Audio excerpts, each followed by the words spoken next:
এই তোমরা একটু ভেতরে যাও তো, আন্নাল কি জানি বলবি। ঘটনা কি কত সগলি কেমন গেল তা তুই যাচ্ছ না কৃষক? দুঃখের কথা কি আর কমু ভাই, আপনি জেলে দেওয়ার পর আমার উপর একের পর এক বিপদ আছে। মাথার উপর বট গাছ না থাকলে ঝড়ঝাপটা আসবি, তে তোর ওপর কেরা তো নির্যাতন করলো? টোয়ান আর খুশি জাহাঙ্গীর আমার উপর অনেক অত্যাচার করছে। বাচ্চুর সুদের টেকার জন্য আমি 2 দিন গেছি, 2 দিনই হামাক চোর আছে। আবার হুমকিও দিছে, এরপরে টেকা চাবার আসলে মেরে ফেল দেবো। আগামীকাল তোর কাজ হলো তোতার কাজ যে টেকা চাবো, টেকা না দিলে কই আসবো 7 দিনের মধ্যে তুক তুলে যাবো। ওই কত বড় শ্যাট হয়ে যাচ্ছে, টেকা না দিয়ে সলদুর গ্রামে কিংকা করে থাকে সেটাই দেখমুনি। ঘুঘু দেখছে, ঘুঘুর ফাঁদ দেখেনি, এইবার বুঝবি। এতদিন অনেক শান্ত সুষ্ঠু ছিলাম, কিন্তু মানুষ থাকবে দিল না। তো ভোটের কি খবর কত? এলাকার মধ্যে এখন খালি গ্রুপিং চলেছে, নমিনেশন প্রকাশ না হওয়া পর্যন্ত পরিস্থিতি কোন দিকে মন নেবে কিছুই কোয়া যাচ্ছে না। তবে ভাই যেখানেই যাচ্ছি মানুষজন খালি প্রতিনিধি হিসাবে আপনি কি যাচ্ছে, যেটিতে যাচ্ছি সেটি শুনেছি শামসু দাঁড়াবি না কৃষক, এগুলো চোরচাটাক ভোট দিয়ে লাভ নাই। জনগণের সেবা করবে চাইলে যে প্রতিনিধি হওয়া লাগবে তার তো কোনো মানে নাই, তাছাড়াও করা যায়। এই এলাকার চেয়ারম্যান ছিলাম, এমপি ছিলাম, এখন অন্য কেউ আসুক তাহলে ভালো মন্দ কম্পেয়ার করতে পারবি নি। আর সবাই তো চোর বাটপার না, শফিক চাচা তো ভালো লোক, তার মাঠ কেমন? জনগণ ভোট দিয়ে যদি তাকে এমপি বানায় তাহলে তো আমাদের প্ল্যান থেকে এমপি হলো।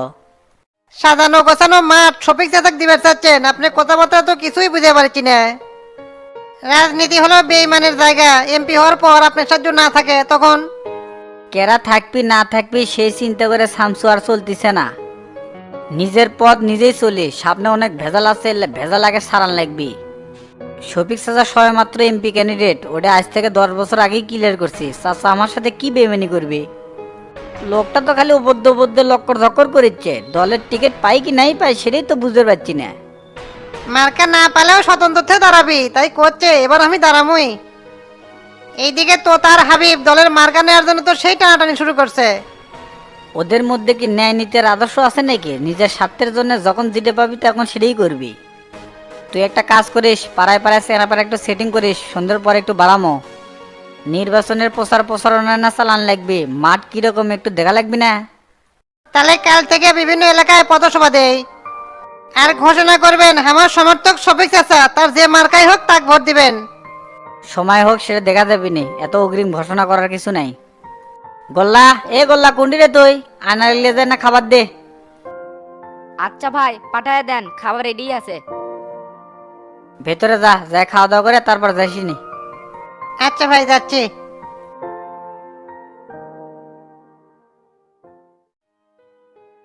কেরে তো দাঁড়িয়ে আসো কৃষক, সামনে এসে বসে। আচ্ছা বসতেছি।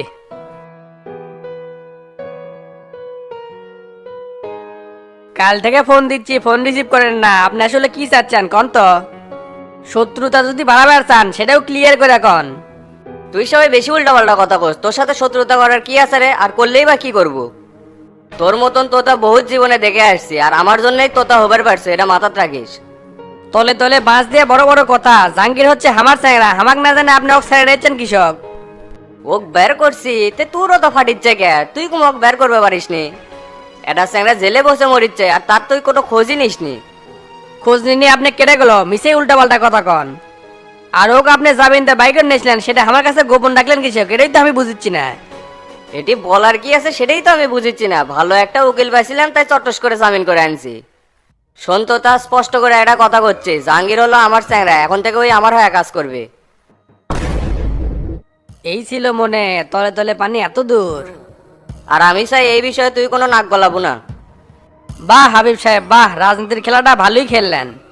কৌশলে জাহাঙ্গীরকে আপনার দলে ভিড়েলেন, এতে করে আপনি যে আমার শত্রু না মিত্র তা তো বোঝাই যাচ্ছে। সব মিলে আপনি যা করলেন মোটেও ঠিক করলেন না, এর পরিণাম কিন্তু ভালো হবে না। এখন তোর এলে বিষয় ভাবার সময় আমার নাই রে, সামনে নির্বাচন, বহুত কাজ করা লাগবে, টেনশনে আছি। যদি ঐক্যবদ্ধ হয়ে কাজ করবে চাস কাজ করে, নাহলে নিজের রাস্তা নিজে ম্যাপে নে গা। পদে পদে বাস দিচ্ছেন, আবার ঐক্যবদ্ধ হয়ে কাজ করবে করছেন, কত রূপ দেখাবেন। আর রাজনীতির মাঠ তো কারো বাপের একার না, মাঠে আসেন দেখি কার কত দৌড়। তোর কি ক্ষমতা আছে তুই দেখা গা, যদি ঠেকাবের পাই তো দেখা মনে। চোখের সামনে বড় হলো বে, আর তোর মুখে আজকে বুলি ফুটছে, তোর বুলি আমি সারামুনি।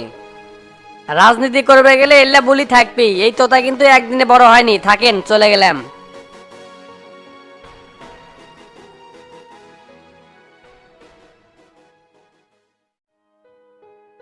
আসসালামু আলাইকুম স্যার। আরে ডাক্তার সাহেব যে তেদারে আছেন গা, বসেন। আচ্ছা আচ্ছা, বসতেছি। তে ময়না তদন্তের রিপোর্ট কি সব হাতে পেয়ে গেছেন? রিপোর্ট পেয়ে গেছি, তবে আগেকার রিপোর্টের সাথে এই রিপোর্টের কোনো মিল নাই। আগেকার রিপোর্টের মধ্যে ভেজাল ছিল, অনেক ষড়যন্ত্র করা হয়েছে। কি ভেজাল আছে একটু ক্লিয়ার করে বলেন। সেলিম মূলত রক্তক্ষরণের কারণে মারা যায়নি, ওকে বিষ প্রয়োগ করা হয়েছে। বলেন কি বিষ প্রয়োগ করা হচ্ছে মানে? জি স্যার, এটা এমন এক ধরনের পয়জন যেটা ইনজেকশনের মাধ্যমে রোগী পুশ করা হয়েছে। আর এই পয়জনটা রোগীকে একদিনে দেওয়া হয়নি, ধীরে ধীরে দিছে, যার ফলে রোগী মৃত্যু হতে দেরি হয়েছে। তবে সঠিকভাবে চিকিৎসা করলে রোগীকে বাঁচানো যেত। আইসি, আমার ধারণায় ঠিক, এখানে নিশ্চয়ই কোনো গন্ডগোল ছিল। আপনাকে বলছিলাম না, রিপোর্টের আগে তো তার সাবেক এম্পায়ার ছিল, এদের মধ্যে মনে হয় কোনো ভেজাল আছে। তা না হলে এই রিপোর্টটা বহাল রাখার জন্য এত হুমকি ধামকি দিল কৃষক। আর যাওয়ার আগে তারা আমাকে মোটা অঙ্কের টাকাও দিতে চাইছিল, যাতে আমি তাদের কথা মতো কাজ করি। আমি আপনাকে সব বিষয়টা ক্লিয়ার করলাম, এখন আইনের খেলাটা আপনি খেলেন। শোনেন ডাক্তার সাহেব, বিষয় তো আমার কাছে একদম পরিষ্কার, এখন খালি সূত্র ধরে এখানে লিখবি। আমাদের প্রথম টার্গেট যে ডাক্তারটা ভুল রিপোর্ট দিয়েছে তাকে অ্যারেস্ট করা। এত বড় আদর্শ পেশা থেকে 2 নাম্বারি কাজ কিভাবে করলো? তে ডাক্তার সাহেব, উনি কি এখন হসপিটালে আছে? গতকাল দেখা হয়েছিল, আজ সকাল থেকে রিপোর্টের কাজ নিয়ে ব্যস্ত ছিলাম তো তাই খেয়াল করিনি। এমন মহৎ পেশার থেকে এত বড় 2 নাম্বারি কাজ কিভাবে করে? ওনাকে যথাযথ শাস্তি দেওয়া উচিত। হাসান, এই হাসান, কোথায় তুমি? জি স্যার, বলেন। ময়না তদন্তের রিপোর্ট এখন আমাদের হাতে, আপনি এখনই হসপিটালে যে ওনাকে অ্যারেস্ট করে নিয়ে আসেন। পূর্বের ডাক্তারই কি এর সাথে জড়িত? রিপোর্ট কি তাই বলতিছে? এই মেয়ে, এত কথা কন কেন? ওনাকে অ্যারেস্ট করে নিয়ে চলে আসেন। ওকে স্যার, আমি এখনই ফোর্স নিয়ে যাচ্ছি।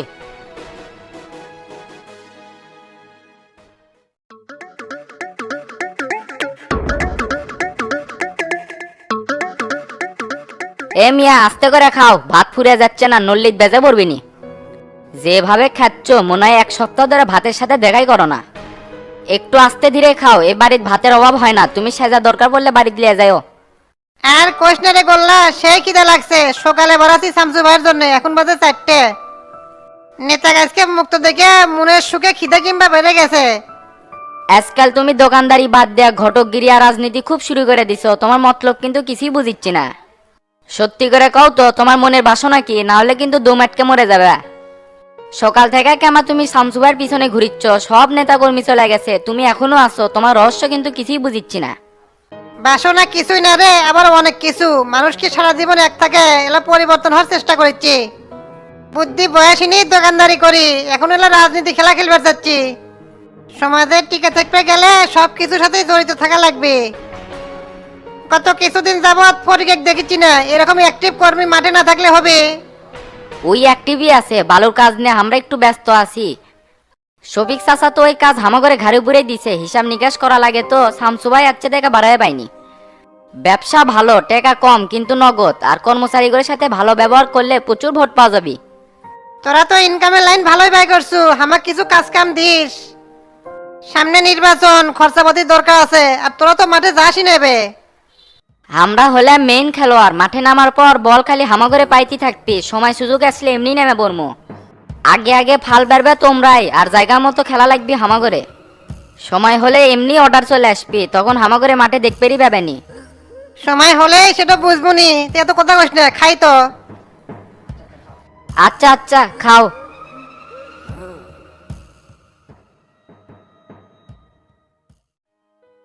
কি ব্যাপার, হাসপাতালে পুলিশ কেন? এই ডক্টর জাফর কোন চেম্বারে বসে? ও আল্লাহ গো, ছাত্র নাই, 2 দিন হলে গায়েব হয়ে গেছে। ফোন বন্ধ, বাড়ি তো নাই, কুটি যে গেছে খোঁজ পাচ্ছি না। ভাক্কা মিয়া, 2 দিন হলো আর খবর নাই, থানার তো কোনো জিডিও করেনি। চেম্বারটা কোন দিকে তাই কর, না হলে তুকে কলে বান্ধে লিয়া যাবো। বিশ্বাস করেন স্যার, এতক্ষণে মনে হয় তার পরিবারের লোক থানাত গেছে। তারপরে যদি আপনার অবিশ্বাস হয়, ওই যে বাম দিকের ওই গলির 7 নাম্বার রুমে উনি বসে। যায়া দেখে আসেন, বড় একটা তালা ঝুলিচ্ছে। ঘটনা কি? ডাক্তারে গেছিলাম অ্যারেস্ট করবে, আর এর মধ্যে উনি গায়েব হয়ে গেছে, এত রহস্য তো মাথাতে ঢুকিচ্ছে না। স্যার একটা কাজ করেন, ওনার বাসার যান, তাহলে বিষয়টা ক্লিয়ার হয়ে যাবে। ডাক্তারটা অনেক ভালো ছিল, এতক্ষণে মনে মেরে ফেল দিছে, আর বেঁচে নাই।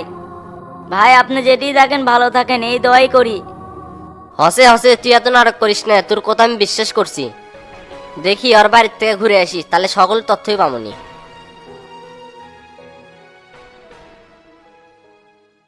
সত্যি তো এই শালাক 2 দিন হলে পাওয়া যাচ্ছে না, এটা গেল কোনটি? আমার মনে হয় ফোন টোন বন্ধ করা কিডন্যাপের ভ্যাস ধরছে, কয়দিন ছুটি খাবি। শিক্ষিত মানুষ তো, বুদ্ধি বেশি। আমিও এই কাজই করবো, ফোন বন্ধ করে 2-3 দিন আসবো না।